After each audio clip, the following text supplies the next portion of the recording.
네, 부산에 사는 어느 50대 남성 앞으로 우편물이 도착했습니다. 종이봉투 안에는 이혼 신청 서류가 들어있었는데요. 별거 중인 아내가 보낸 것이었습니다.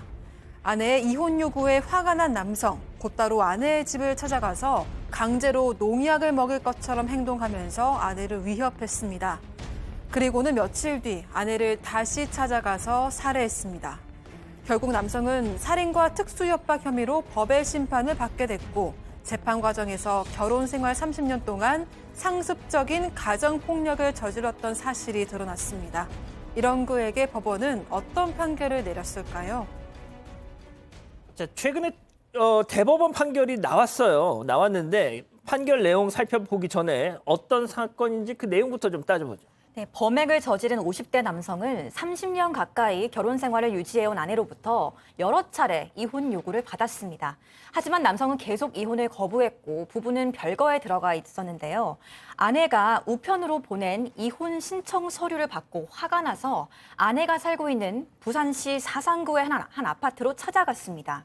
그러고는 아내가 집 밖으로 나올 때까지 기다렸다가 출근하러 나온 아내를 복도 계단으로 밀쳐 넘어뜨리고 목을 졸라서 질식사하게 했습니다.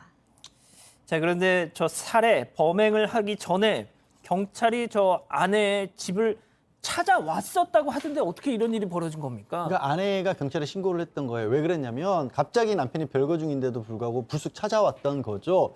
왜 찾아왔냐? 이 남편이 그렇게 찾아오고 나니까 아내는 불안했을 거 아니에요. 경찰에 신고도 하고 또 서울 살고 있는 딸한테 전화도 해서 비밀번호 어떻게 바꾸냐라고 물어보기도 했답니다. 딸은 그때 전화 통화를 한 거죠. 예. 그리고 경찰이 와니까 경찰은 그렇게 또 한 번 찾아오면 112 바로 신고하시고 또 비밀번호도 바꾸시다라고 그렇게 권유를 했다라는 거예요. 예. 근데 그게 끝이었던 겁니다. 비밀번호를 바꾸면 뭐 합니까? 다시 찾아와서 이 아내를 해친 거고요. 딸로서는 엄마 목소리를 그때 마지막 들은 거였던 겁니다. 자, 이거 계속 듣다 보시면 우리 가족 여러분들 정말 부글부글 끓으실 거예요. 자, 그러면 여기서 이번 사건 체크포인트 짚어보죠. 혼자는 안 죽는다. 누구의 말입니까? 자, 이 남자의 얘기입니다. 이 남자 이런 살인을 저지르기 9일 전에 이미 이 아내를 만나기 위해서 찾아갑니다. 그 이유는 지금 얘기했던 것처럼 이혼 신청 서류에 대해서 불만을 품었는 거 보입니다. 가정폭력 때문에 이 신청 서류를 보낸 건데 이게 안 된다고 생각이 들어서 9일 전에 아내 집에 찾아가서 다투던 중에 이런 걸 얘기를 합니다. 농약 같은 제초제 성분 농약을 내면서 이거 혼자는 안 죽는다. 네가 안 마시면 내가 먹인다라고 아내에 협박을 했던 걸로 보입니다. 그리고는 이때는 이걸 성공하지 못했지만 9일 지난 이후에 계단에서 넘어뜨리고 또 경부 압박을 해서 목을 졸라 살해를 그 9일 이후에 했던 것입니다. 자, 제가 조금만 다시 한번 말씀드릴게요. 정말 용기를 내서 별거를 일단 한 뒤에 이혼 서류를 보냈습니다. 자, 그런데 이혼 서류가 트리거가 된 거예요. 방아쇠를 당기게 한 겁니다. 자, 이혼해 줄게 하면서 찾아갔죠. 그래서 문을 열게 합니다. 그러면서 대신 한 번만 안아보자 하면서 사실상의 성폭행을 합니다. 자, 그러고 났더니 안면을 싹 바꾸더라는 거죠. 내가 이혼해 줄 줄 알았지? 나 혼자 안 죽어 하면서 저 범행을 저지른 겁니다, 교수님. 원래 이제 저런 얘기 자주 하는 남성들, 나 혼자 안 죽어, 뭐 같이 죽자 이런 사람들은요, 말은 저렇게 하지만은 나는 안 죽고 너가 죽을 거야라고 하는 이 사인입니다. 그 실제로 이제 제가 가정 폭력 관련되는 그 사건들을 쭉 이렇게 보면 저런 남성들 같은 경우는 밖에서는 꼼짝 못하고 집안에서 이불 뒤집어 쓰고 만세 부르는 사람들이거든요. 그러니까 30년 동안 저 아내에 대해 가지고 저런 식으로 이제 해왔다라고 하는 것은 사실 저 여성의 입장에서는 그야말로 지옥과 같은 생활이었을 것이다.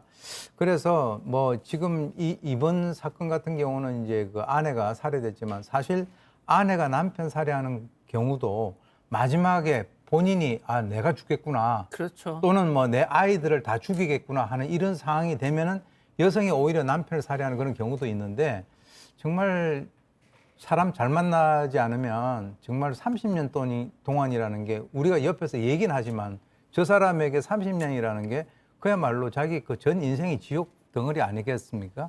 진짜 참 안타까운 사건이네요. 재판이 시작됐습니다. 자, 김 기자, 교수님 말씀처럼 그 30년 동안 재판 과정에서 다 전모가 밝혀졌어요. 정말 말 그대로 죽지 못해서 사는 지옥 같은 생활이었습니다. 네, 이 남성은 결혼 생활 30년 하는 동안 상습적인 가정 폭력을 저질러 온 것으로 드러났습니다.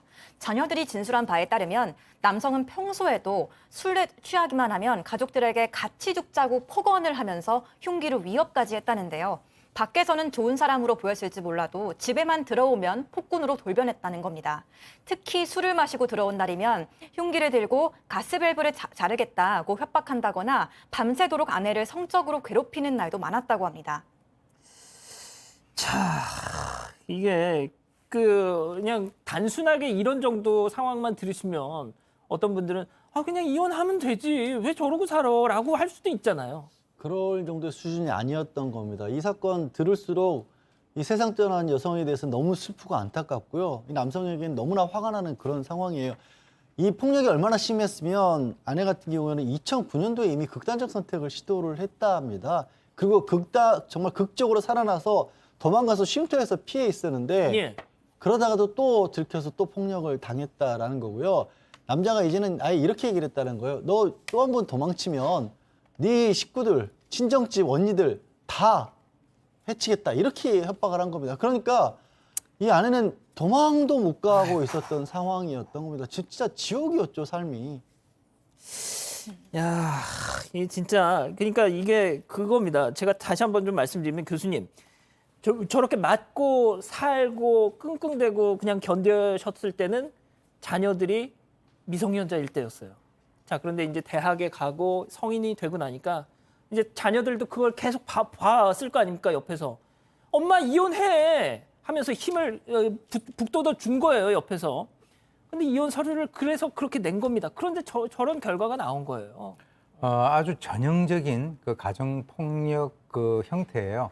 그러니까 이제 뭐 친정 그 식구들을 해코지하겠다, 아이들한테 해코지하겠다, 이제 그런 건데요.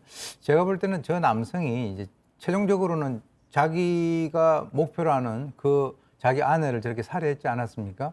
근데 제가 이제 저 사람의 심리를 한번 추정컨대 딱 살해하는 그 순간에 상당히 허탈했을 거예요. 왜 그러냐면 30년 동안 자기가 만만하게 보고 그렇게 했던 사람이 유일한 사람이었거든요.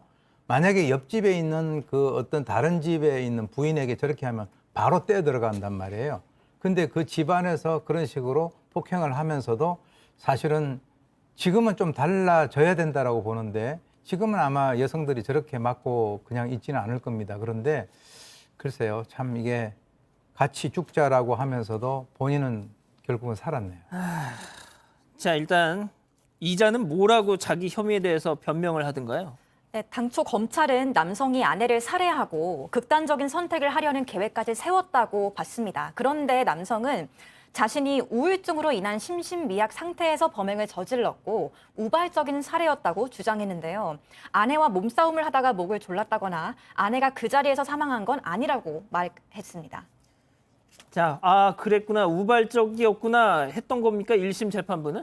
자, 그렇지 않습니다. 1심 재판 살인죄를 인정을 하면서요. 특히 피해자가 결혼 기간 동안 남편의 그 심각한 폭력에 계속적으로 시달렸고 이 형언할 수 없는 공포와 고통 속에서 생을 마감했다. 또 자녀들, 유족들이죠. 이 피해자 사망으로 극심한 정신 고통을 호소하면서 엄벌을 탄원하고 있고 또 여기에 지금 우울증을 앓았다, 심신미약이다 상태를 주장을 했었는데 이런 부분 받아들이지 않습니다.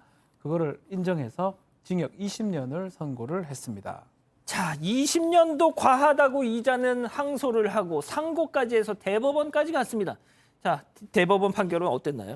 일단 항소심 올라갔으면 또 이런 얘기도 해요. 아내가 자신을 공격하려고 했기 때문에 거기서 좀 떼내려고 좀 목을 누른 것이다, 이런 얘기를 했는데 근데 그런 거 보면 의식을 잃을 정도로 뼈가 골절된 정도까지 계속해서 누른다는 건 이 변명은 맞지 않는 거잖아요. 그래서 항소심에서는 받아들이지 않았고요. 대법원에서도 똑같이 징역 20년 결코 과하지 않다라고 해서 확정을 시켰습니다. 아니, 이 인간이 얼마나 잔인했냐면요. 그냥 숨진 거를 확인하고 시신을 방치하고 그냥 가버렸습니다. 응? 자, 교수님이 좀 일단 마무리를 해 주시죠. 보통 이제 그 가정 폭력을 사용하고 그 자기 가족들에게 모질게 하는 사람들이 바깥에 나가가지고는요 힘을 못 써요. 왜? 안 먹어 들어가니까. 그러니까 이제 이번에도 그 아내를 살해하고 난 이후에 재판 과정에서 보여줬던 그런 여러 가지 것들 보면 비겁하기 짝이 없잖아요. 심신미약이다. 같이 죽자. 나 혼자 안 죽는다. 이런 식으로 얘기하면서도 재판 딱 들어가니까 조금이라도 감형을 받기 위해서 계속 항소를 하고 하는 이런 것들을 보게 된다면 지금 사실 뭐 30년 동안 아내를 괴롭혔는데 20년 받았는데 아마 시청자 여러분들도 이게 과연 뭐 충분한가 이렇게 말씀을 하시겠지만 지금 그러고 계십니다. 예, 제가 봤을 때는 어떤 처벌도 충분하지 않습니다.